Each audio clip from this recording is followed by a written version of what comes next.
आज दोबारा से स्टार्ट कर रहे हैं डेटाबेस कंसेप्ट को। डेटाबेस कंसेप्ट को शुरू करने से पहले स्टार्टिंग हम किससे करते हैं कि डेटा क्या होता है, डेटाबेस क्या होता है, डीबीएमएस क्या होता है, आरडीबीएमएस क्या होता है। तो फर्स्ट हमारे पास हम रीड करते हैं कि डेटा क्या होता है। एक्चुअल में डेटा हमारे पास क्या होता है, कोई भी रो और आइसोलेटेड डेटा अगर दिया होगा तो वो उसको हम क्या बोलेंगे, डेटा। कोई भी रो और आइसोलेटेड फैक्ट हमें पता चले, मतलब जिसका कोई ऐसा नहीं है कि डेटा सब जो कंप्लीट इंफॉर्मेशन होती है उसको हम डेटा बोल सकते हैं। और एक जो टर्म होती है वो हमारे पास होती है इंफॉर्मेशन। इंफॉर्मेशन में क्या होता है, इंफॉर्मेशन में जो हमें लगता है कि ये जो डेटा दिया हुआ है उसमें से ये हमारे लिए मीनिंगफुल है, यूजफुल है, वो हमारे लिए क्या होता है, इंफॉर्मेशन होती है। सपोज हमारे लिए कोई स्कूल का डेटाबेस है।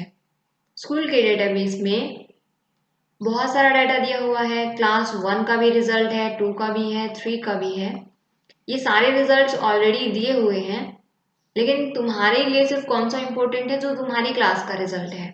सपोज 12th क्लास का भी रिजल्ट, मतलब पूरे स्कूल का है तो 12th क्लास का भी है। तो ये जो कंप्लीट है हमारे पास, वो ये भी किसी के लिए डाटा है, ये भी डाटा है, ये भी कोई ना कोई फैक्ट है। जो 12th क्लास का होगा वो दूसरे के लिए, किसी के लिए फैक्ट होगा। लेकिन जो बच्चा 12th क्लास में पढ़ता है उसके लिए जो मीनिंगफुल है, यूजेबल जो चीज़ है, वो 12th क्लास का डाटा है। जो वो 12th क्लास का डाटा उसके लिए मीनिंगफुल है, दैट मीन्स वो क्या बन जाता है उसके लिए, इंफॉर्मेशन। मीन्स ऐसा नहीं है कि ये तुम लोगों के लिए क्या है, इंफॉर्मेशन है, लेकिन क्लास 1 का जो बच्चा है उसके लिए क्या है, ये डाटा है। मतलब हर एक के लिए डाटा और इंफॉर्मेशन की डेफिनेशन क्या होती है, चेंज होती है।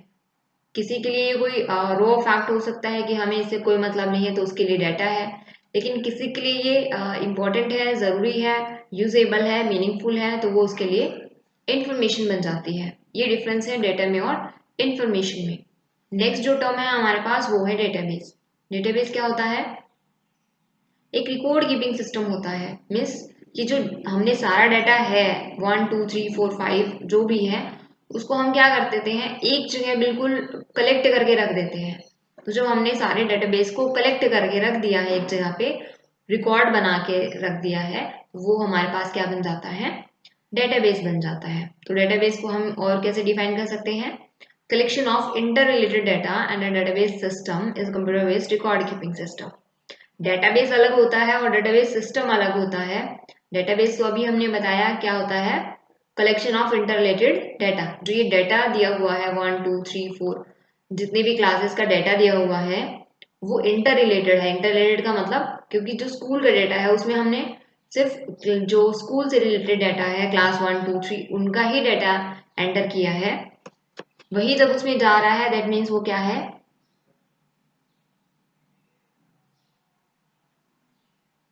जब वही डाटा हमारे पास बार एंटर हो रहा है, स्कूल का ही सारा डाटा है, इंटर रिलेटेड है, आपस में एक दूसरे से रिलेट कर रहा है, दैट मीन्स वो क्या बन जाता है, एक डेटाबेस बन जाता है। इसको हम बोल सकते हैं स्कूल डेटाबेस,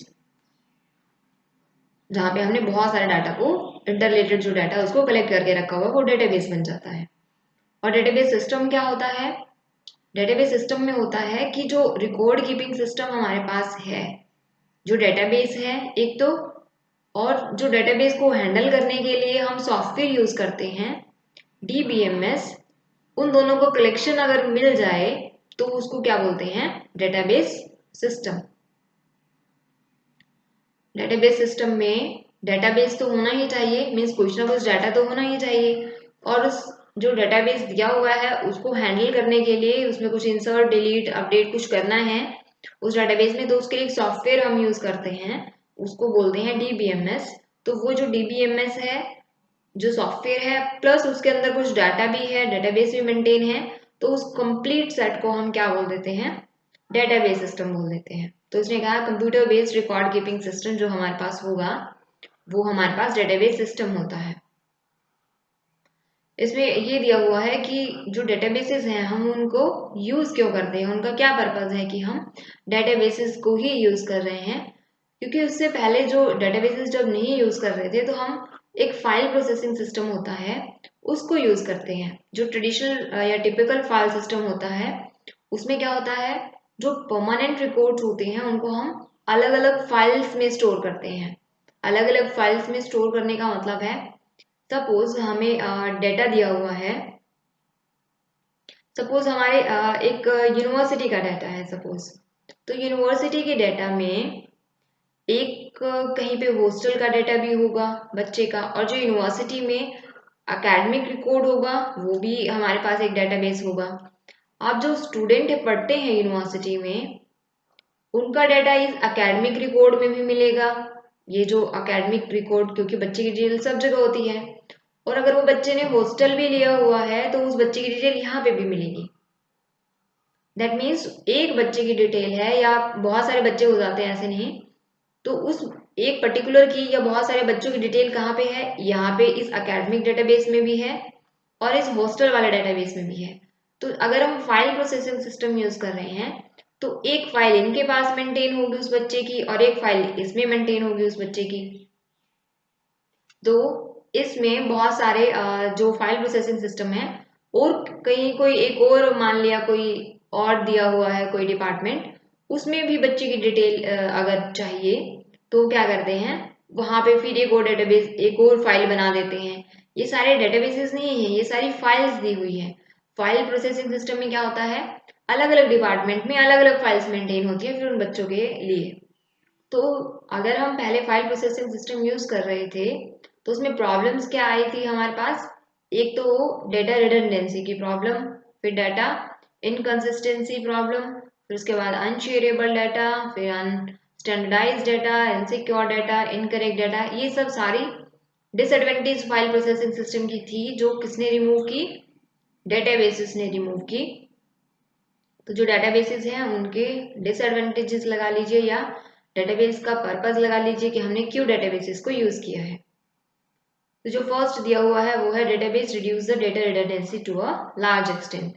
जो अभी हमने कहा कि डेटा रिडंडेंसी की प्रॉब्लम थी फाइल प्रोसेसिंग सिस्टम में, उसको रिड्यूस किसने किया है, डेटाबेसेस ने रिड्यूस किया है।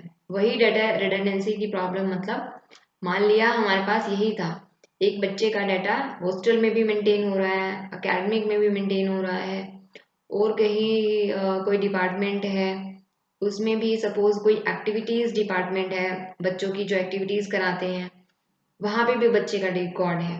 तो ये तीन फाइल हैं, और अगर मान लिया तो दैट मीन्स एक फाइल इनके पास मेंटेन है एक इनके पास है। तो डेटा रिडंडेंसी का मतलब होता है अगर डाटा बहुत जगह पे सेम डाटा एक बहुत सारी जगह पे कॉपी है, दैट मीन्स वो क्या है, डाटा रिडंडेंसी है।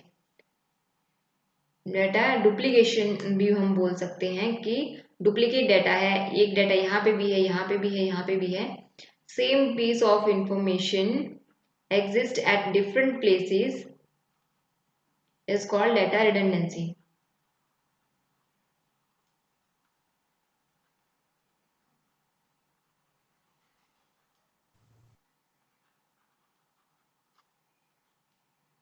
तो अगर same piece of information different different places पे एग्जिस्ट कर रही है दैट मीन्स वो क्या है, डेटा रिडंडेंट है, रिडंडेंसी हम उसको बोल सकते हैं।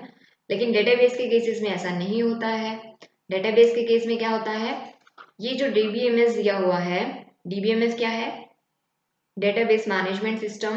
जो ये जो अंदर डेटाबेस दिया हुआ है उसको मैनेज करने के लिए बाहर क्या लिखा हुआ है, डीबीएमएस है। इस पूरे डेटाबेस को मैनेज कौन करता है, डीबीएमएस मैनेज करता है।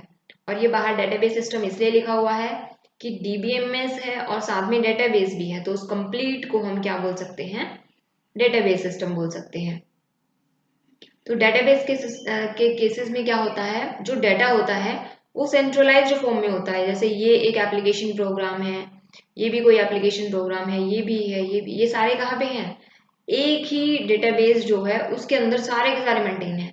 अगर यूजर वन को ये वाला चाहिए ये वाला चाहिए तो वो क्या कर रहा है, यहीं से सेम डाटा एक्सेस कर रहा है। यूजर थ्री को ये वाला डाटा चाहिए ये वाला चाहिए तो भी वो क्या कर रहा है, इसी में से ले रहा है। यूजर टू को जो भी डाटा चाहिए वो यहीं से ले रहा है।